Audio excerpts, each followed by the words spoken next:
Bismillahirrahmanirrahim. Assalamualaikum warahmatullahi wabarakatuh. Perkenalkan, nama saya Latifah Nurul Huda. Saya dari kelas BKI 1C, NIM 201221104. Di sini saya akan menjelaskan tentang sedikit ringkasan tentang sejarah dakwah. Pengertian sejarah dakwah. Sejarah dakwah bukan sebatas hafalan tanggal-tanggal penting, tapi yang terpenting, kita bisa belajar dari peristiwa atau kejadian terdahulu untuk menjadi manusia yang lebih baik atau bangkit dari masa lampau. Belajar sejarah dakwah, kita bisa mengetahui kemajuan dan kemunduran suatu kaum atau dinasti Islam agar kedepannya kita tidak terjerumus di lubang yang sama. Kita bisa bangkit agar tidak mengulangi kesalahan yang sama.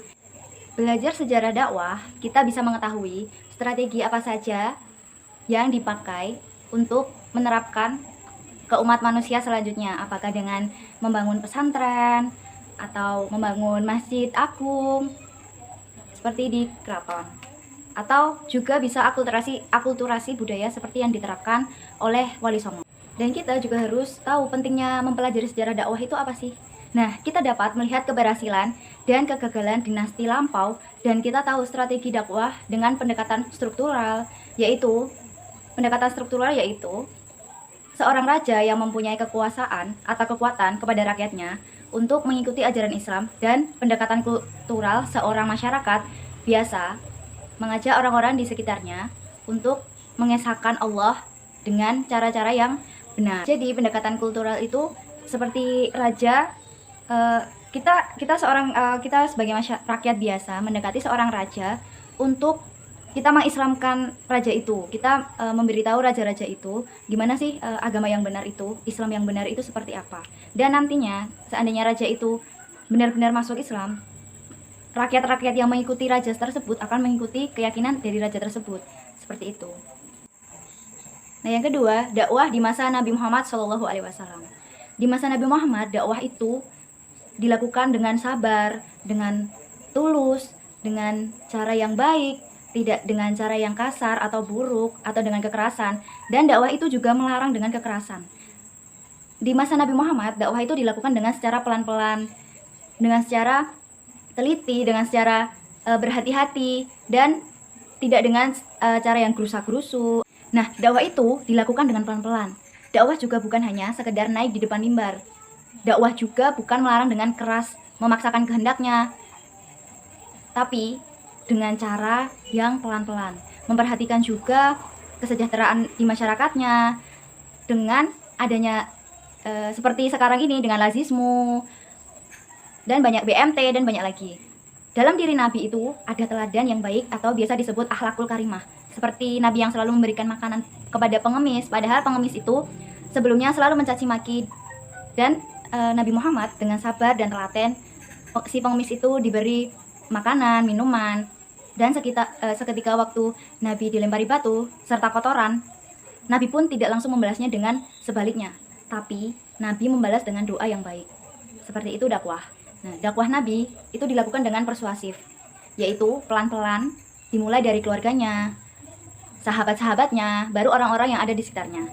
Interaksi Nabi dengan kaum non-muslim pun terjalin dengan sangat harmonis. Beliau menjunjung tinggi toleransi, menghargai perbedaan juga, dan jadilah Islam yang ramah, bukan menjadi Islam yang suka marah-marah. Jadilah muslimah yang suka gotong royong. Dan di masa setelah Nabi Muhammad SAW wafat, di situ masih banyak tanda tanya siapa yang akan menggantikan kepemimpinan setelah Nabi wafat. Kala itu Nabi Muhammad tidak memberikan amanah satu kata pun tentang pengganti beliau. Beliau tidak akan memberikan amanah kepada siapapun. Nah, di situ masyarakat Muslim masih bingung siapa yang akan menggantikan Nabi Muhammad. Nah, di situ majelis syuro atau majelis yang merapatkan tentang siapa selanjutnya pengganti Nabi Muhammad. Nah, di situ muncullah Khulafaur Rasyidin. Khulafaur Rasyidin itu pengganti Bakar Ashidik, Umar bin Khattab, Utsman bin Affan, Ali bin Abi Thalib. Nah, keempat orang ini adalah penerus Nabi Muhammad. Pemilihan kala itu dipilih dengan cara musyawarah. Kata lainnya dipilih, kalau sekarang kata lainnya dipilih dengan secara demokratis. Kader-kader yang baik jangan Jangan melihat dakwah hanya sekedar melihat di mimbar. Kita diberi tanggung jawab, dilaksanakan dengan amanah, menjaga amanah dengan baik, sebaik mungkin dilakukan, bukan hanya lewat lisan atau tulisan, tapi juga dengan tindakan. Tidak menyalahgunakan kekuasaan atau jabatannya. Selama memimpin, beliau-beliau ini tidak pernah korupsi. Dakwah di masa dinasti Umayyah. Di masa dinasti Umayyah ini dipimpin oleh seorang raja. Nah, dinasti Umayyah ini diawali dengan melemahnya kepemimpinan raja di masa itu dan moral pemimpin yang rendah, berfoya-foya, raja yang mempunyai selir banyak. Hal semacam ini yang membuat dinasti Umayyah runtuh dan digantikan oleh dinasti Abbasiyah. Itu adalah salah satu sebab mengapa dinasti Umayyah runtuh pada masa keemasan dinasti Abbasiyah dipimpin oleh Harun al-Rasyid. Dipimpin oleh Harun al-Rasyid, kemakmuran rakyatnya, keamanannya terjamin, luas wilayahnya terbentang dari Afrika Utara hingga India.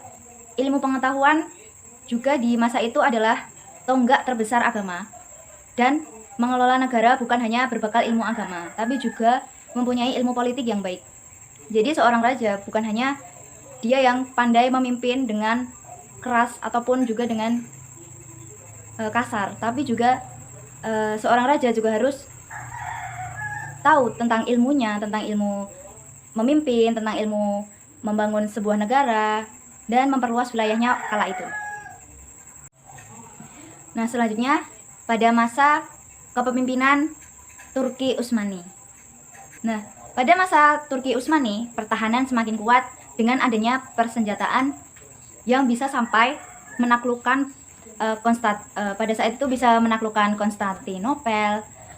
Dan penyebab kemunduran dinasti Turki Utsmani adalah yang satu, pengganti Sultan Sulaiman yang tidak cakap.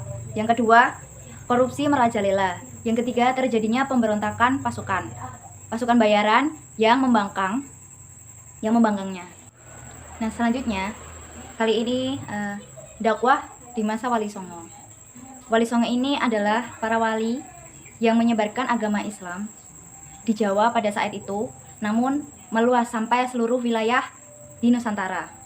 Hal ini dikarenakan murid-murid para wali yang berguru ke pesantren, mereka berasal dari berbagai wilayah di Nusantara.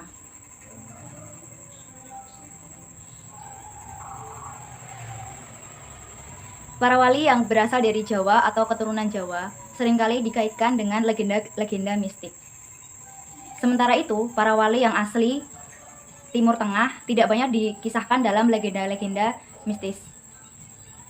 Nah, Wali Songo juga berperan sangat penting dalam penyebaran Islam di Nusantara.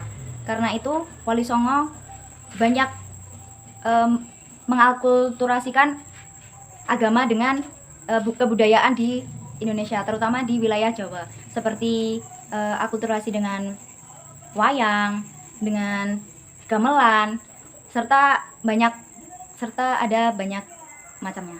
Nah, setelahnya dakwah di Cina dan di Afrika. Islam di Cina dan di Afrika itu seringkali menjadi polemik terbesar antara si kulit hitam dan si kulit putih. Karena itu ada golongan hitam dan golongan putih. Di sana banyak sekali diskriminatif bagi bangsa Afrika dan bangsa Cina, terutama di bangsa Afrika yang notabene semuanya berkulit hitam. Nah, di sini Islam itu tidak diskriminatif dan tidak mengenal kasta, warna kulit, suku, dan agama.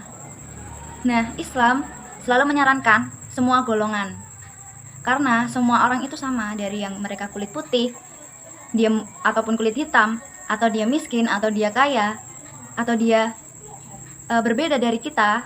Itu Islam itu mengajarkan kita itu tentang kita itu di mata Allah itu sama. Yang terakhir, dakwah di Eropa, Amerika, dan di Australia. Islam kali ini diasumsikan sebagai agama yang notabene sebagai agama yang banyak kekerasan, teror, yang disebut itu adalah Islamophobia. Efek juga dari perang salib yang masih terbawa sampai sini. Kita harus menunjukkan perilaku yang baik dengan tidak memperbolehkan Islam yang barbar, Islam yang teror, dan sejenisnya. Jadi kita harus seperti petinju yang mendunia itu.